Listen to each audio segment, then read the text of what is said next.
ഇന്ന് OTT release ചെയ്ത സിനിമകൾ ഉൾപ്പെടെ 7 OTT അപ്ഡേറ്റുകളാണ് നമ്മൾ ഈ വീഡിയോയിലൂടെ നോക്കാൻ പോകുന്നത്.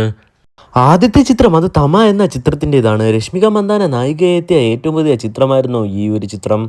ഈ ഒരു ചിത്രത്തിന് വേണ്ടി നിരവധി പ്രേക്ഷകരായിരുന്നു കാത്തിരുന്നത്. ഈ ഒരു ചിത്രത്തിൻ്റെ OTT അവകാശങ്ങൾ ഇപ്പോൾ നെറ്റ്ഫ്ലിക്സ് സ്വന്തമാക്കിയിരിക്കുകയാണ്. ഈ ഒരു ചിത്രം വന്നിട്ട് റിലീസ് ചെയ്യാൻ സാധ്യതയുള്ളത് ഡിസംബർ 2-ാം തീയതിയാണ്. അടുത്തൊരു ചിത്രം അത് വിഷ്ണു വിശാൽ നായകനായെത്തിയ ഏറ്റവും പുതിയ ചിത്രമായിരുന്നു ആര്യൻ. ഈ ഒരു ചിത്രത്തിൻ്റെ OTT അവകാശങ്ങൾ ഇപ്പോൾ വിറ്റഴിക്കപ്പെട്ടിരിക്കുകയാണ്.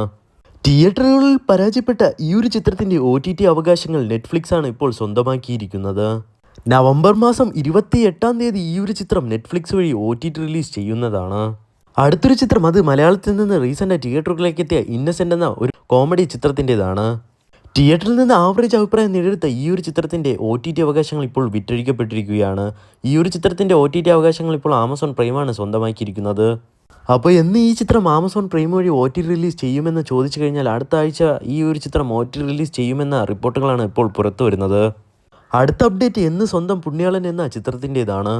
ഈ ഒരു ചിത്രം ഒരു കോമഡി ത്രില്ലർ ചിത്രമായിരുന്നു. തിയേറ്ററിൽ നിന്ന് ആവറേജ് അഭിപ്രായമാണ് ഈ ചിത്രം നേടിയെടുത്തിരുന്നത്. അപ്പോൾ ഈ ഒരു ചിത്രത്തിൻ്റെ OTT അവകാശങ്ങൾ ഇപ്പോൾ ഇതാ മനോരമ മാക്സ് ആണ് സ്വന്തമാക്കിയിരിക്കുന്നത്. ഈ ഒരു ചിത്രം വന്നിട്ട് ഈ ഒരു മാസം തന്നെ മനോരമ മാക്സിലൂടെ OTT റിലീസ് ചെയ്യുമെന്നാണ് അറിയാൻ കഴിയുന്നത്.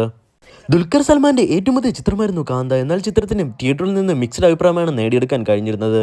തിയേറ്ററിൽ നിന്ന് ഏതാനും ദിവസങ്ങൾക്കുള്ളിൽ തന്നെ വാഷ് ഔട്ട് ആകുന്ന കാഴ്ചയാണ് കാന്ത എന്ന ചിത്രത്തിന് കാണാൻ കഴിഞ്ഞിരുന്നത്. അപ്പോൾ ഈ ഒരു ചിത്രത്തിൻ്റെ OTT അവകാശങ്ങൾ നെറ്റ്ഫ്ലിക്സ് ആയിരുന്നു വാങ്ങിച്ചിരുന്നത്. ഈ ഒരു ചിത്രം വന്നിട്ട് ഡിസംബർ മാസം 2-ാം തീയതി OTT റിലീസ് ചെയ്യുമെന്ന അപ്ഡേറ്റുകളാണ് ഇപ്പോൾ പുറത്തു വരുന്നത്. അപ്പോൾ നിങ്ങൾ ഏത് ചിത്രത്തിൻ്റെ OTT റിലീസിന് വേണ്ടിയാണ് കാത്തിരിക്കുന്നതെന്ന് കമൻറ്റ് ചെയ്യൂ. ഇതുപോലെയുള്ള OTT റിലീസ് അപ്ഡേറ്റുകൾക്കായും സിനിമ വാർത്തകൾക്കായും ഇപ്പോൾ തന്നെ ഈ ചാനൽ സബ്സ്ക്രൈബ് ചെയ്യൂ.